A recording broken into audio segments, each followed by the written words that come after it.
Hi, this is Jay Norris, author of Mastering the Currency Market and host of Live Market Exercise at Clovernest.com. Thank you very much for attending. Today is Tuesday, February the 22nd. Before we get to the charts, I do need to point out that trading futures and Forex is a risky endeavor and not suitable for all individuals. The charts we're looking at are real-time market snapshots and may not be replicated going forward. First market we're looking at is the Australian US dollar. Aussie USD had a pretty good spill-off yesterday. Very interesting day in the currency markets. We had some real volatility in there. I think one of the major events that happened today is the earthquake down in Christchurch, New Zealand, and that's going to wear on the Aussie. So whereas a lot of the majors sold off early on and were able to battle their way back, the Aussie did not. Interesting place it finds itself. It's right on that long-term trend line. You can see it's holding it. However, it's still above the daily. The weekly line, the weekly directional line. So, they shifted the daily back lower. However, the weekly is still higher. So you're trapped in a counter trend range. Next market, the Euro US dollar. You had a big rally off the bottom in London coming into the U.S. session. You could see that big long wick. Essentially, you had a hammer. They took it all the way down to the daily directional line. You found support on that daily directional line, and you could see you're already higher coming into today's session, the 23rd. And look at the angle. You have a nice healthy angle to those moving averages there. That tells you you've got a pretty healthy little uptrend going here.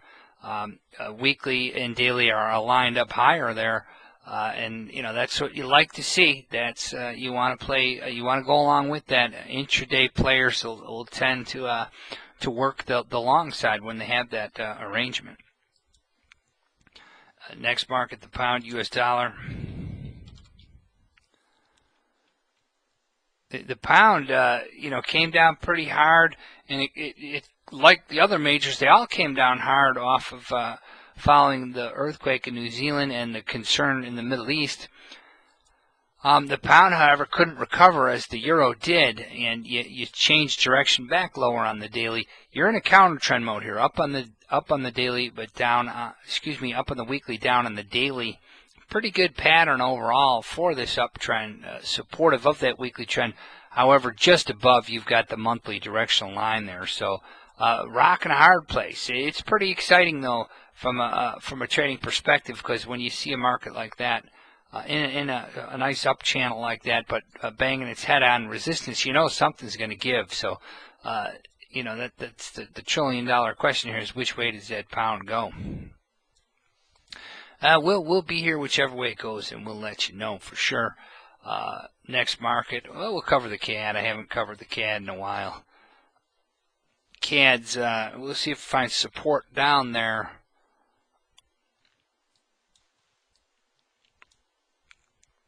Yeah, they had 3 chances to drill it, to take a shot at 98 even. They couldn't.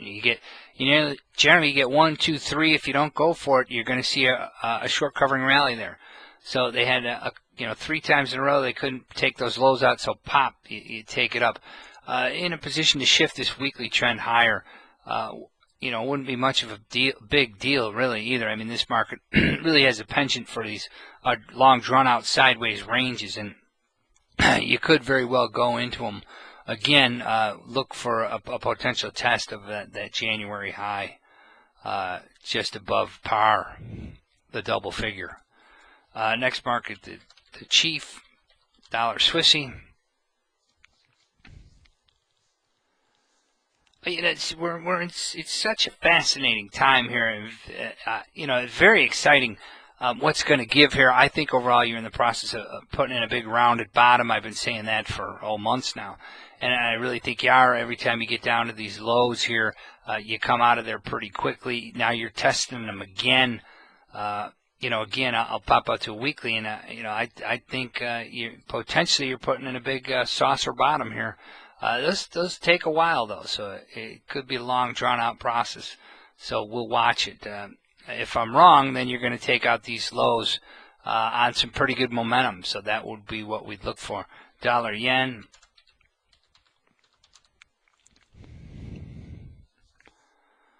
Dollar yen was not a flight to currency market today when you saw Treasury bonds going higher. Not sure what to make of that. But correction, nonetheless, you could see that market rolled over last week, and it had a pretty shallow retracement initially, but now it's picking up steam today. So overall, though, I'd have to say it's holding up pretty well compared to the market we just looked at, the Swissy. And here's another one I think you're in the process of putting in a long, drawn-out bottom. But there's plenty of room back down to that bottom on the other hand also. Hey, let's look at the dollar index.